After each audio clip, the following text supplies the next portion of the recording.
কুকুর কিন্তু বিশ্বস্ত প্রাণী, প্রভু ভক্ত। এটারও একটা কারণ আছে। কুকুর তৈরি বাবা আদম আলাইহিস সালামের নাভি থেকে। মারহাবা বলে। কেন? যখন বাবা আদম আলাইহিস সালামকে তৈরি করা হয়েছিল, উসজুদু লিল আদম, আদমকে সিজদা দেওয়ার কথা ছিল, সবাই সিজদা দিয়েছে ইল্লা ইবলিস, ইবলিস ছাড়া। ইবলিস করেছে বাবা আদমকে যখন তৈরি করেছে থুতু নিক্ষেপ করছিল, নাউজুবিল্লাহ। থুতু নিক্ষেপ যে জায়গায় করছে, ওই জায়গার মধ্যে থুতু যে পড়ছে, আল্লাহর হুকুমে জিবরিল আমিন ওই জায়গাটাকে, নাভি থেকে ওই মাটিটা সরিয়ে নিয়েছে। ওই জায়গায় এই জন্য আমাদের নাভি, বাবা আদমের শাকাল নিয়ে তো আমরা বনি আদম, আদম সন্তান। তো ওখান থেকে নিয়ে একটা কুকুর বানিয়েছিলেন আল্লাহ। এই জন্যই কুকুর বিশ্বস্ত। সুবহানাল্লাহ বলে। কেন বিশ্বস্ত? কারণ জিবরিল আলাইহিস সালামের হাত লেগেছে। কারণ জিবরিল আলাইহিস সালাম বিশ্বস্ত কার?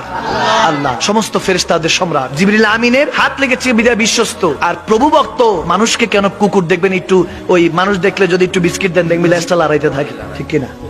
কারণ কেন? ওই যে বাবা আদম আলাইহিস সালামের অংশ থেকে বানানো, এই জন্য। মারহাবা বলেন। নাপাক কেন? শুকনা থাকলে নাপাক না, ভিজা থাকলে নাপাক। গায়ে যদি লাগে, আপনাকে 7 বার বিসমিল্লাহির রহমানির রহিম বলে ওই জায়গায় একটা অংশ ধুয়ে ফেলতে হবে, কাপড়ের একটা অংশ ধুয়ে ফেলতে হবে, নাপাক অবস্থায় যদি থাকে। এখন এই নাপাকি এই জন্য এসেছে কারণ শয়তান থুতু দিয়েছে, নাউজুবিল্লাহ বলেন, এই জন্য নাপাক। তো আমি এটা বারহাল হাদিসের একটা কথা জানিয়ে দিলাম, কথা এসেছে বিধায়।